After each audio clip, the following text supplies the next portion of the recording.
You've heard of the S.A.I.D principle, right? S.A.I.D, S-A.I.D, specific adaptations to imposed demands. You've heard of it. And you thought that it meant simply that to get better at climbing, you have to climb on boulders that look just like the climbs you do outside, right? If that was you, you were in the majority. But you were wrong. Is climbing pulling straight down on edges? Not always. Is it compressing on slopers? Nope, not always. Is it jumping from grip to grip? Sometimes. Is it moving slow and precise? Pretty often, actually. Is it full-crimping, half-crimping, open hand, three-finger drag, middle two, back three, mono, Crosley, pinch, backstepping, drop kneeing, twisted, square, toe hooking, heel hooking, edging, smearing, blah, blah, blah? Well, it's all of those things. And thousands more things. It's too much. So today, we're going to learn a little more about what specificity actually means. You're listening to Taped Tips from Power Company Climbing and Plugtone Audio. I'm your host, Chris Hampton.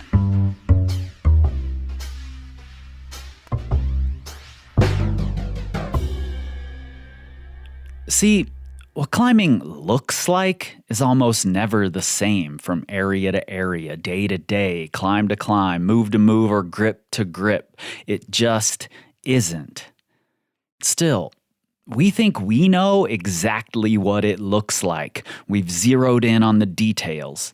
And in this case, it really isn't those details that matter. Instead, let's think bigger. Let's zoom way out. Let's back away from climbing a few million miles and take a space shuttle view of it. From out here, climbing looks different. We can't see the details, whether it's a crimp or a pocket, a toe hook or a heel hook. Instead, it looks like turning the dial of effort. It looks like uncertainty and challenging decision-making. It looks like exploring positions to find balance and experimenting with different trajectories. It looks like reorganizing your body to make it fit in the space between grips. It looks like the ability to apply tension when needed and release it when advantageous. So those things, those are the specific adaptations I'm looking for. Those are the imposed demands I seek out. S.A.I.D principle. S-A.I.D, remember? Specific adaptations to imposed demands. I mean, sure, more crimping will make you better at crimping. More compression will make you better at compression, to a point anyway. That's obvious. But you can only apply crimping to crimping and compression to compression, and you're going to have to follow this logic a million times over to be well-rounded, particularly if you're removing decision-making, belief, and uncertainty from the equation. I hope that systems wall you're training on is the largest ever created. You're going to need it.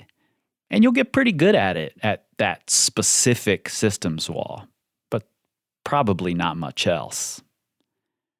I want more bang for my buck. I'm after position, effort, better decision-making, and understanding of tension. I don't need the climbs to look just like my projects to do that. Motor learning research has shown that not practicing the same movement over and over and trying to replicate the very best technique, but instead trying to figure out many variations of that movement, even if they sometimes seem outlandish, will actually make you better at completing that original movement. Counterintuitive, maybe, but if we're still taking our space shuttle view of climbing specificity, then it starts to make more sense. In fact, the more wildly different the problems that I'm doing look, the more unknowns they throw at me, the better I will get. the more adaptable my skill set becomes. My perception of my environment will afford more opportunities. I won't be stumped outdoors when I can't find a single crimp to pull down on. I'll be able to imagine the way my body fits in the spaces between the non-holds, or the way momentum can carry me laterally across a holdless slab. I'm not good at it, but when in the gym, I try the comp boulders. You should too.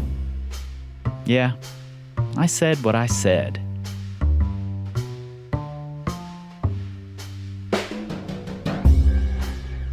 In my new course, Coaching for Mastery, we not only cover these ideas, but we go so much deeper into how things that don't look exactly like your model of climbing might have more in common with it than you think. We also have a 10-week mentorship group open right now. There are a few spots left if you want to join myself and a small group of coaches in exploring the rabbit holes that crisscross beneath the surface of effectively coaching climbers. Links are right there in the show notes in your pocket supercomputers.